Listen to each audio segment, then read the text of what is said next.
అందరికీ నమస్కారం. ఈ వీడియోని చూసే ముందు ఈ వీడియోని లైక్ చేయండి. మా ఛానల్ని సబ్స్క్రైబ్ చేసుకోండి.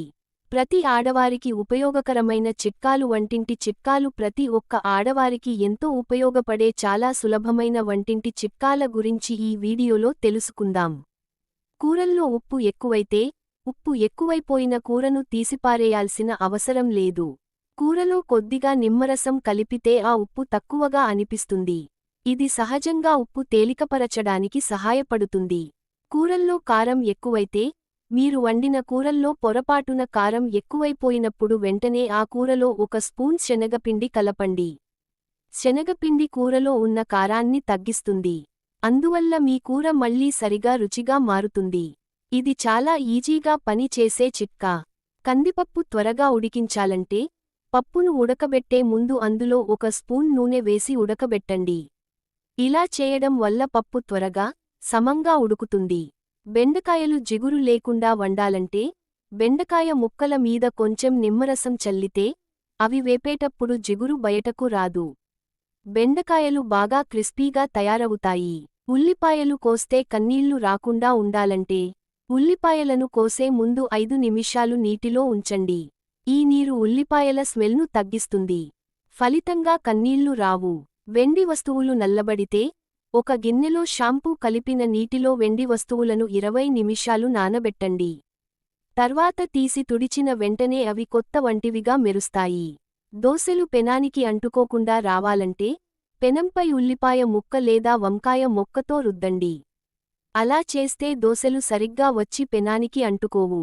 ఇడ్లీలు మెత్తగా రావాలంటే, ఇడ్లీ రవ్వను కొంచెం ఎక్కువగా, మినప్పప్పును కొంచెం తక్కువగా వేసి నానబెట్టి కలిపితే, ఇడ్లీలు బాగా మెత్తగా మరియు రుచిగా వస్తాయి. ఇడ్లీ పిండిలో పులుపు ఉండకుండా చూడాలంటే, ఇడ్లీ పిండిలో చిన్న అల్లం ముక్క వేయండి. ఇది పులుపును తగ్గించడంలో సహాయపడుతుంది. చపాతీలు మెత్తగా రావాలంటే, చపాతీ పిండిలో కలుపుతున్నప్పుడు 2 స్పూన్లు పెరుగు కలిపితే చపాతీలు చాలా మృదువుగా తయారవుతాయి. పంచదార డబ్బాలో చీమలు రావద్దంటే, ఆ డబ్బాలో 2 మిరియాల గింజలు వేయండి. చీమలు అటువైపు రావు. కోడి గుడ్లపై పెంకు సులభంగా తీసేలా చూడాలంటే, ఉడకబెట్టే నీటిలో కొంచెం ఉప్పు కలిపితే పెంకు సులభంగా ఊడిపోతుంది.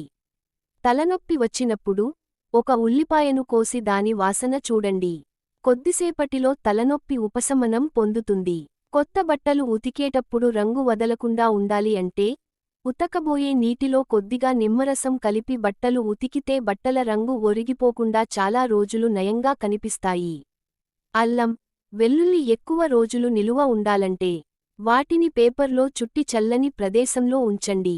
దీనివల్ల అవి త్వరగా పాడవకుండా ఉంటాయి. ముఖానికి ముడతలు రాకుండా ఉండాలంటే, ప్రతి వారం ఒకసారి చామంతి పూలతో ముఖ మర్దన చేయండి. ఇది చర్మానికి బిగుతును ఇస్తుంది, కాంతివంతంగా చేస్తుంది. పకోడీలు లేదా పునుగులు పీల్చకుండా ఉండాలంటే, వేడి నూనెలో చిటికెడు ఉప్పు వేసి, ఆ తరువాత పకోడీలు వేయండి. అవి తక్కువ నూనె పీల్చి గట్టిగా ఉంటాయి. వంకాయ నల్లబడకుండా ఉండాలంటే, వంకాయ ముక్కలపై కొద్దిగా నిమ్మరసం చల్లండి. ఇది ఆక్సిడేషన్ను అడ్డుకుని వంకాయను తెల్లగా ఉంచుతుంది.